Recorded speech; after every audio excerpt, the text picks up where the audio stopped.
Hello नमस्कार दोस्तों, सुरन सर अकेडमी में सभी का आप लोगों का बहुत बहुत स्वागत है। मैं शुक्ला सर। आज आप लोगों से हम डिस्कशन करेंगे दिन भर में जो बनी हुई महत्वपूर्ण खबरें हैं। ठीक है, चलिए स्टार्ट करते हैं। आप सभी लोग जुड़ जाइए, एक दूसरे को शेयर कर दीजिए। ठीक है, देखते हैं आपकी पहली खबर आज क्या बनी हुई है। तो उसमें देखिए, उस व्यक्ति का नाम बताएं जिसे भारत के 14वें नियंत्रक और महालेखक परीक्षक कैग के रूप में नियुक्त किया गया। ऑप्शन नंबर आपको ये क्या दिया है, Arvind Saxena. Option number B क्या दिया हुआ है, Pradeep Kumar Joshi. Option number C क्या दिया है, राजीव महर्षि। ऑप्शन नंबर डी क्या दिया हुआ है, गिरीश चंद्र मुर्मू। ठीक है, तो आप सभी लोग फोटो भी देख रहे हैं, साथ में देख लीजिए इसका आंसर क्या होगा। तो आप सभी जानते हैं कैग का फुल फॉर्म पहले आपको पता होना चाहिए तो क्या होगा, controller and auditor general of India. ठीक है, याद रखिएगा।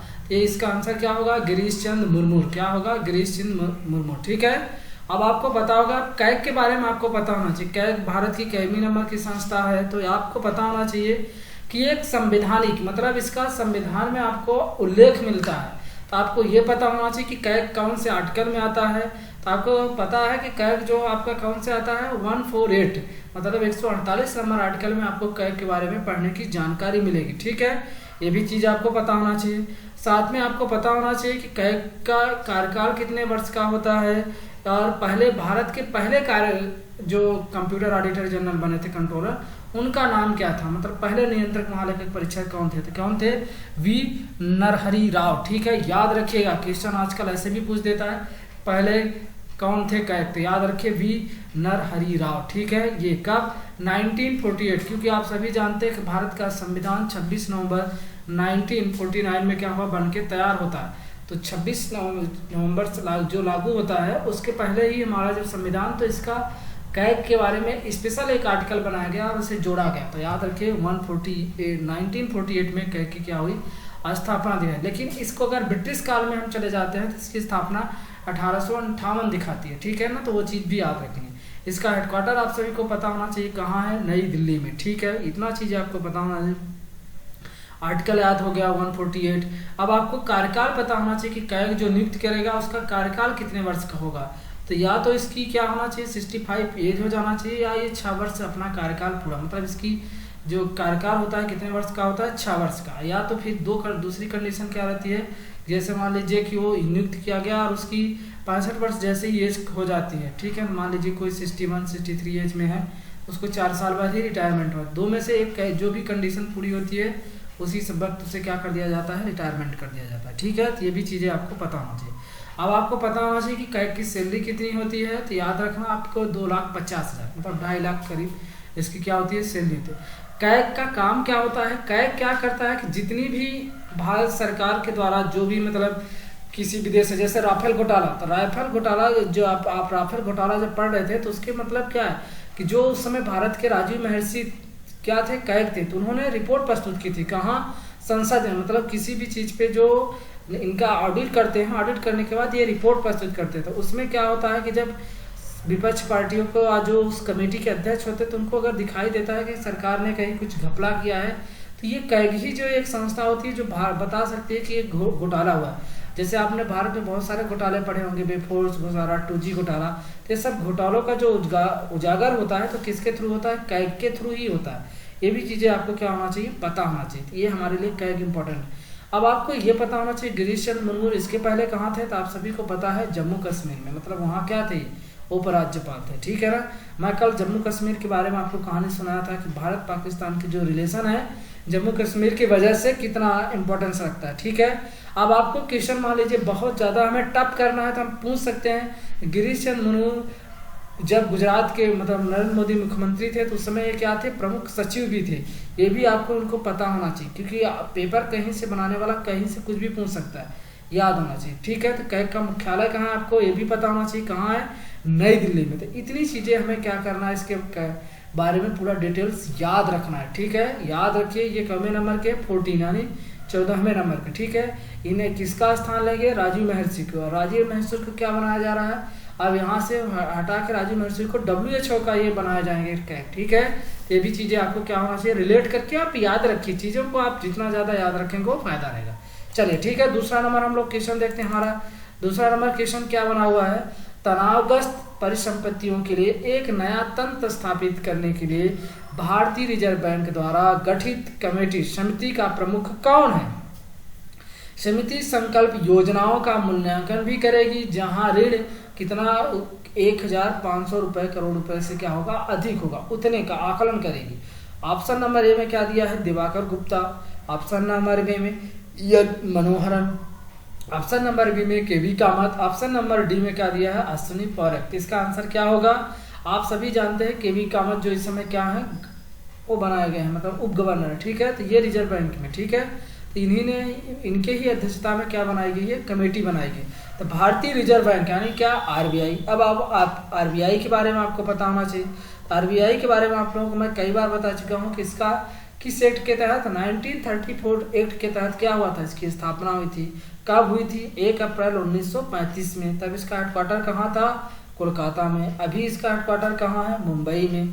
और इसके इस समय वर्तमान में 25 नंबर के गवर्नर कौन है? शक्तिकांत दास, ठीक है ना। ये भी आपको पता होना चाहिए कैग के बारे में, ठीक है ना। तो अब ये कमेटी क्या करेगी कि जो भी क्या होती है विशेष समिति के गठन, मतलब जो एनपीए होता है, एनपीए जानते हैं क्या होता है?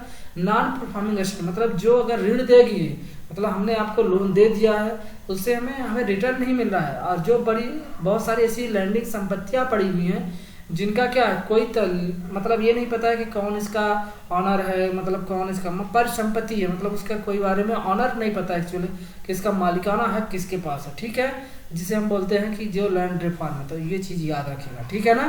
तो ये किससे है? आपका आरबीआई से रिलेटेड है, तो पूछ देगा किस कमेटी के। चलिए अब आपको देखते हैं थर्ड नंबर क्वेश्चन आपका क्या बना। भारत के पहले किसान रेल को हाल ही में रेल मंत्री पीयूष गोयल और कृषि मंत्री कौन है? नरेंद्र सिंह तोमर ने क्या दिखाई है? हरी झंडी दिखाई है। पहली किसान रेल जो महाराष्ट्र से किस राज्य में चली? आपसे क्वेश्चन पूछेगा कि भारत में जो पहली किसान रेल है वो कौन से राज्य से कनेक्ट हुई है? तो याद रखने महाराष्ट्र से कहाँ चली है, तो आपको आंसर बताना है। तो ऑप्शन नंबर ए में क्या दिया है? गुजरात। ऑप्शन नंबर बी में गोवा। ऑप्शन नंबर सी में क्या दिया है? पश्चिम बंगाल। ऑप्शन नंबर डी में क्या दिया हुआ है? बिहार। तो इसका आंसर क्या होगा? आप सभी लोग देख लीजिए, तो इसका आंसर क्या होगा? बिहार। और आपसे मान लीजिए ये ना पूछ के प्लेस पूछ दिया कि किसान रेल कहाँ से कहाँ चली, तो महाराष्ट्र में नासिक की देवाली से, और बिहार के कहाँ जाएगी? दानापुर। इस स्टेशन से स्टेशन के बीच चलेगी, ठीक है ना। यह ट्रेन कितने किलोमीटर के डिस्टेंस तय करेगी ये भी आपको पता होना चाहिए। तो 1519, ठीक है, 1519 किलोमीटर की यात्रा क्या करेगी? ये तय करेगी, ठीक है, याद होना चाहिए। अब इसको कौन कौन से हरी झंडी दिखाई, कौन कौन से कैबिनेट मंत्री? तो पीयूष गोयल क्या है? रेलवे मंत्री है। नरेंद्र सिंह तोमर क्या है? आपके कृषि मंत्री हैं, ठीक है, आपको पता होना चाहिए ये चीज, ठीक है। अब किसके थ्रू हुआ? Video conference. अब रेलवे बोर्ड के इस समय अध्यक्ष कौन है? बीके यादव। अब आपको मैंने उस दिन पढ़ाया था कि जो ओवरहेड क्या है, वो एक इन्फिक्सेशन ऐप लॉन्च किया गया, तो किसके द्वारा लॉन्च किया गया? रेलवे के द्वारा ही लॉन्च किया गया। ये भी आपको चीजें पता होना चाहिए। अब यहाँ बिहार के बारे में जान लीजिए और महाराष्ट्र के बारे में। तो महाराष्ट्र के इस समय सीएम कौन है? सबको पता है, उद्धव ठाकुर। गवर्नर कौन है? भगत सिंह कोश्यारी, ठीक है ना। महाराष्ट्र में विधानसभा सीटें कितनी है? 288। राज्यसभा सीटें कितनी है? 19। लोकसभा सीटें 48। उसी प्रकार बिहार के बारे में जान लीजिए कि बिहार के सीएम कौन है इस समय? नीतीश कुमार। बिहार के गवर्नर कौन है? फागू चौहान। अब बिहार में लोकसभा सीटें कितनी है? 40 सीटें हैं। विधानसभा सीटें कितनी हैं? 243 सीटें हैं। राज्यसभा सीटें कितनी हैं? 16। तो ये चीज़ें इंफॉर्मेशन आपको डेली क्या करते चलना है? रिवीजन करते चलना है, ठीक है। हमारे साथ आप जुड़े रहिए, तो ऐसे हम रिवीजन कराते रहेंगे, आपको चीज़ें धीरे धीरे सब याद हो जाएंगे, ठीक है। चलिए अगला क्वेश्चन पे हम लोग चलते हैं। फोर्थ नंबर आपका क्वेश्चन क्या बना? स्कूल के लिए शिक्षण उपकरण प्रदान करने के लिए गूगल भारत के साथ साझेदारी करने वाला भारत का पहला राज्य कौन बना है? पंजाब, महाराष्ट्र, हरियाणा, उड़ीसा। तो इसका आंसर क्या हो जाएगा? महाराष्ट्र। कौन सा? महाराष्ट्र। अब आपको क्या पता होना चाहिए यहाँ? अभी आप महाराष्ट्र के बारे में पढ़े हैं, महाराष्ट्र के बारे में आपको इसके पहले वाले क्वेश्चन में हमने बताया कि वहाँ के मुख्यमंत्री कौन है, गवर्नर कौन है, विधानसभा सीटें कितनी हैं, आपको ये भी बता दिया, लोकसभा सीटें कितनी है, राज्यसभा सीटें कितनी है, तो आपको याद हो गया होगा। फिर से रिवीजन मार लीजिए। महाराष्ट्र में 288 कितनी हो गई विधानसभा, लोकसभा कितनी हो गई 48, राज्यसभा कितनी हो गई तो 19 सीट। ठीक है, ये भी चीज़ें पता होना चाहिए। अब गूगल के बारे में जान लीजिए कि गूगल की स्थापना कब हुई थी, 1997 में। किसने की थी, संगई वेन और लैरी पेज। आपको कई बार क्वेश्चन पूछता है, क्वेश्चन पूछ देता है कि इसका हेडक्वार्टर कहाँ था, कैलिफोर्निया में है। आपको ये भी पता होना चाहिए कि इस समय इसके सीईओ कौन है, तो आपको पता ही है सुंदर पिचाई, जो आपको क्या है वो भारतीय है। ठीक है, ये इतना चीज़ें आपको गूगल के बारे में पता रहना चाहिए। ठीक है ना। अभी उद्धव ठाकरे ने कहा भारत का पहला राज्य है जो क्या करेगा, लिखा हुआ है देख लीजिए। महाराष्ट्र के मुख्यमंत्री उद्धव ठाकरे ने गूगल के साथ क्या की है, साझेदारी यानी पार्टनरशिप की घोषणा करके किसके साथ, वर्चुअल लॉन्च इवेंट में गूगल द्वारा प्रदान किए गए सीखने के कार्यक्रम के द्वारा कक्षा के दृष्टिकोण से ऑनलाइन सीखने एकीकरण। महाराष्ट्र भारत में शिक्षा और गूगल के लिए जो क्या करेगा, ये तैयार करेगा दोनों मिलकर। ऐसा करने वाला ये पहला राज्य होगा। ठीक है, जिसमें इतना क्या है 1.90 लाख से अधिक क्या लगेगा, इसमें पैसे लगेंगे। साथ में इसमें सरकारी और जो प्राइवेट स्कूल मतलब निजी स्कूल हैं वो भी, उनको भी क्या की जाएगी, इसमें सहायता प्रदान की जाएगी। ठीक है, तो जिससे कितने छात्रों को लाभ मिलेगा, 22.03 मिलियन। ठीक है ना, ये भी चीज़ें आपको क्या होना चाहिए, याद होना चाहिए। ठीक है, चलिए अगला हम चलते हैं। 5वां नंबर आपका क्वेश्चन क्या बना हुआ, संयुक्त राष्ट्र शैक्षिक वैज्ञानिक और सांस्कृतिक संगठन यूनेस्को, आपको पता ही है यूनेस्को का फुल फॉर्म क्या है, United Nation education scientific cultural organisation के द्वारा तटीय गांवों का नाम जो हिंद महासागर क्षेत्र में पहली बार भीले सुनामी तैयार के नाम पर रखा गया है। ऑप्शन नंबर ए में क्या दिया हुआ है, Venkat Raipur. Option number B में नौलियाली शाही। ऑप्शन नंबर सी में मलप्पुरम। ऑप्शन नंबर डी में क्या दिया है, ए और बी। ऑप्शन नंबर ई में ए और क्या होगा सी। ठीक है ना, तो देख लीजिएगा इसका आंसर क्या होगा, आप लोग सभी जानते होंगे इसका आंसर क्या होगा। जो संयुक्त राष्ट्र की संचिक मतलब जो आपका यूनेस्को संस्था है जिसका हेडक्वार्टर कहाँ है, पेरिस फ्रांस में। ये क्या करता है, विश्व में जितने भी शैक्षणिक वैज्ञानिक साइंटिफिक मतलब वैज्ञानिक और संस्कृति मतलब कल्चरल, इन तीनों चीज़ों का क्या है गठन करता है। तो जो सुनामी करने के लिए उड़ीसा का गांव है कौन सा, वेंकट रायपुर और नौलियाई शाही, इनको क्या किया है कि सुनामी रेडी के रूप में इन्हें मान्यता दी है। इस मान्यता के साथ ये भारत का पहला ऐसा राज्य हो जाएगा कि जो क्या करेगा, अंतर सरकारी महासागरीय जो आयोग है जिसको हम क्या बोलते हैं IOC यानी इंडियन ओशंस कमीशन, इसके क्या किया सम्मान प्राप्त किया गया, ये पहला देश का राज्य बन जाएगा। ठीक है, तो याद रखिए आपसे क्वेश्चन पूछ सकता है कि वेंकट रायपुर जो गांव अभी हाल ही में चर्चा में था ये कौन से राज्य में आता है, तो कौन से राज्य में आता है, ये उड़ीसा राज्य में। ठीक है, ये भी आपको चीज़ें याद होना चाहिए। ठीक है, चलिए अगले क्वेश्चन पे हम लोग चलते हैं। 6वां नंबर आपका क्वेश्चन क्या बना हुआ है, 6वां नंबर आपका क्वेश्चन बना हुआ है खाद्य कृषि संगठन कौन FAO के अनुसार खाद्य हानि और अपशिष्ट की जागरूकता का पहला अंतर्राष्ट्रीय दिवस ... 2020 में पर कब मनाया जाएगा।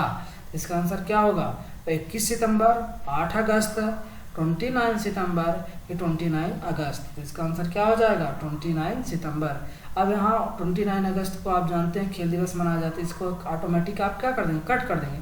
तो जो चीज़ें आपको याद रहती हैं उसको बाई कट करना सीख लीजिए, तो आपको ऑप्शन 3 ही बचे, तो उसमें से आप अपना दिमाग लगा के आंसर दे सकते हैं, याद रखिएगा। अब FAO का आप पता होना चाहिए कि फूड एंड एग्रीकल्चर ऑर्गेनाइजेशन है ये, इसकी स्थापना कब हुई थी, 16 अक्टूबर 1949 में। इसका वर्तमान से पहले हेडक्वार्टर इसका वाशिंगटन DC था, अभी इसका हेडक्वार्टर कहाँ है, इटली की राजधानी रोम है। तो ये आपको चीज़ें पता होना चाहिए। खाद्य और कृषि संगठन FAO ने खाद्य और हानि और कचरे की वैश्विक कमी को समर्थन करने के लिए एक नए प्लेटफॉर्म का क्या करने वाला है, अनावरण करने वाला है। मंच का आधिकारिक प्रक्षेपण खाद्य हानि अवशिष्ट के पहले अंतर्राष्ट्रीय दिवस पर होगा जो कब मनाया जाएगा, 29 सितंबर 2020 को। ये भी चीज़ें आपको क्या होना चाहिए, याद होना चाहिए। चलिए अगला हम क्वेश्चन देख लेते हैं। 7वां नंबर आपका क्वेश्चन क्या बना है, मुकुंद लाट जो हाल ही में क्या हो गए हैं, एक प्रसिद्ध है, इनका अभी हाल ही में निधन हुआ है, मतलब अभी चर्चा में थे। तो क्या थे, प्रोफेसर हैं, क्रिकेटर हैं, वास्तुकार हैं, इतिहासकार हैं। तो इसका आंसर क्या हो जाएगा, इतिहासकार है। ठीक है, तो जो एक घराना हुआ करता था मेवाड़ी घराना, उसमें इतिहासकार और प्रतिभातक किनका 6 अगस्त 2020 को जयपुर में 82 वर्ष की एज में क्या हो गया है, निधन हो गया है। तो ये भी चीज़ें आपको पता होना चाहिए, क्या है, बहुत बड़े इतिहासकार हैं, ठीक है। तो ये चीज़ें याद होना हमें चाहिए। 8वें नंबर हम पर क्वेश्चन पे आते हैं। संघ लोक सेवा आयोग यानी यूनियन पब्लिक सर्विस कमीशन का नया अध्यक्ष किसे नियुक्त किया गया? ऑप्शन नंबर ए में राजीव महर्षि, ऑप्शन नंबर बी में Pradeep Kumar Joshi, option number C में Samant Goyal, option number D में शक्तिकांत दास। देखिए ये चारों लोग क्या थे, न्यूज में रहते हैं, याद रखिए इन चारों के नाम और इनका कहाँ इनका क्या है कार्यकाल रहता है। वह अरविंद सक्सेना है, कौन है, जो अरविंद सक्सेना का स्थान है, उनका नाम क्या है, प्रदीप कुमार जोशी, ठीक है। ये क्या बनाया गया, यूपीएससी के नया अध्यक्ष बनाया गया। जोशी से पहले छत्तीसगढ़ लोक सेवा मतलब जो पीएससी होती है स्टेटों में, छत्तीसगढ़ और मध्य प्रदेश दोनों के क्या थे, आयोग में काम कर चुके हैं, ठीक है। अब इन्हें 2015 में यूपीएससी का सदस्य बनाया गया, तभी क्या बनाया जा रहा है, इनका अध्यक्ष के रूप में। इनका कार्यकाल कब तक होगा, 12 मई 2021। अब आपको पता होना चाहिए कि यूपीएससी भारत के कौन से भाग में आता है, कौन से भाग में आता है, 40 नंबर, ठीक है। आर्टिकल कौन से नंबर, 315 से लेके 323 तक, ठीक है ना। इसकी स्थापना कब हुई थी, 1 अक्टूबर 1926 को, ठीक है ना। लेकिन इसे मान्यता कानूनी कब मिली थी, 26 अक्टूबर 1950 में। इस समय इसके सचिव कौन है, वसुधा मिश्रा जी हैं, जो इनका क्या यूपीएससी की सीईओ, ये आपको पता होना चाहिए, मतलब सचिव है, ठीक है ना। ये भी चीज़ें आपको क्या रखना, याद रखना था। अरविंद सक्सेना का स्थान कौन लेंगे, प्रदीप कुमार जोशी, ठीक है ना। ये चीज़ें याद रखिएगा, इनका कार्यकाल और यूपीएससी आप सभी को पता होगा, ठीक है, जिससे कलेक्टर बनते हैं, ठीक है ना। चलिए आप 9 नंबर क्वेश्चन पे आते हैं। एयरटेल पेमेंट्स बैंक ने खुदरा विक्रेताओं के लिए दुकान बीमा शुरू करने के लिए किस इंश्योरेंस कंपनी के साथ क्या किया है, साझेदारी की है? वो भारतीय एक्सा है कि एलआईसी है कि मैक्स लाइफ है कि जीवन ज्योति है? तो कौन सी है, भारतीय एक्सा नामक एक कंपनी है जिसके साथ क्या किया, एयरटेल पेमेंट्स बैंक जो है वो खुदरा विक्रेता मतलब जो छोटे छोटे विक्रेता नहीं होते हैं उन व्यापारियों के लिए क्या कर रहा है, वित्तीय सुरक्षा प्रदान कर रहा है, smart plan soft package plus policy के नाम से, ठीक है, याद रखिएगा। भारतीय एक्सा जनरल इंश्योरेंस के साथ इसने क्या की है, साझेदारी, मतलब उनको दोनों की पार्टनरशिप है। इस उत्पाद में आग संबंधी मतलब जो खतरा हो गया, चोरी के कारण हो गया, इससे अगर कोई शॉप दुकान पे हानि पहुंचाता है तो उसको क्या देगा, बीमा देगा। एयरटेल बैंक और पेमेंट्स बैंक के एमडी और सीईओ का नाम आपको बताया था, याद रखिएगा, अनुभूत्र विश्वास। एयरटेल पेमेंट बैंक का हेडक्वार्टर कहाँ, नई दिल्ली में, ठीक है। भारतीय एक्सा जनरल इंश्योरेंस के बारे में एमडी और सीईओ का पता होना चाहिए, संजीव श्रीनिवासन। और भारतीय एक्सा जनरल इंश्योरेंस का हेडक्वार्टर कहाँ है, मुंबई महाराष्ट्र, ठीक है। ये भी चीज़ें आपको धीरे धीरे याद हो जाएंगी। चलिए लास्ट और अंतिम क्वेश्चन हम लोग देखते हैं। किस देश की संसद ने सरकारी उपकरणों को क्या किया है, पे टिकटॉक का इस्तेमाल पर पाबंदी लगा दी हो? कौन सी देश की संसद है, बता दीजिए। आप लोग आंसर, खूब टिकटॉक चलाते हैं, देखते हैं, खूब वीडियो बनाते हैं, ठीक है, तो अब आंसर बता दीजिए। अमेरिकी संसद है, ब्रिटेन संसद है कि भारतीय संसद है कि इजराइल संसद है? तो कौन इसका आंसर क्या होगा, ना भारतीय है ना ब्रिटेन है, तो कौन है, अमेरिकी है, ठीक है ना। इस संसद ने अभी क्या किया है, बैन कर दिया था, याद रखिएगा क्यों इसलिए बैन किया हुआ है। अब अमेरिकी संसद का नाम पता है ना, कांग्रेस। यहाँ की संसद को किस नाम से जाना जाता है, कांग्रेस के नाम से, ठीक है। संयुक्त राज्य अमेरिका संसद ने एकमत सरकारी उपकरणों पर चीनी स्वामित्व वाली वीडियो जो शेयरिंग ऐप है टिकटॉक, इस पर क्या लगा दिया है, बैन लगा दिया, एक विधेयक ला के, ठीक है। अब इससे क्या होगा, क्या विधेयक अब सीधा राष्ट्रपति डोनाल्ड ट्रंप के पास क्या होगा, सिग्नेचर हो जाएगा, भेजा जाएगा और एक कानून बनके तैयार हो जाएगा, जिससे आप क्या हो जाएगी, पाबंदी, मतलब ये बैन हो जाएगा, ठीक है। तो ये आपको चीज़ें पता होना चाहिए। अब टिकटॉक इस समय बहुत ज़्यादा न्यूज में था, तो अब आपको इसको कंपनी के बारे में पता होना चाहिए। बाइटेडांस कंपनी द्वारा क्या किया गया, टिकटॉक को विकसित किया गया था। इसकी शुरुआत कब हुई थी, 2012 में। टिकटॉक के संस्थापक कौन थे, जियांग थिमिंग, ठीक है, याद रखिएगा ये चीज़ें, ठीक है ना। तो ये अभी न्यूज में थी। चलिए ऐसे ही आप डेली हम लोगों के साथ जुड़े रहिए। कल से हम आपको 5 क्वेश्चन स्टैटिक जीके के डाल के दिया करेंगे, ठीक है। ऐसे ही आप सभी लोग हमारे साथ डेली जुड़े रहिए। आप लोगों का बहुत बहुत धन्यवाद, ठीक है।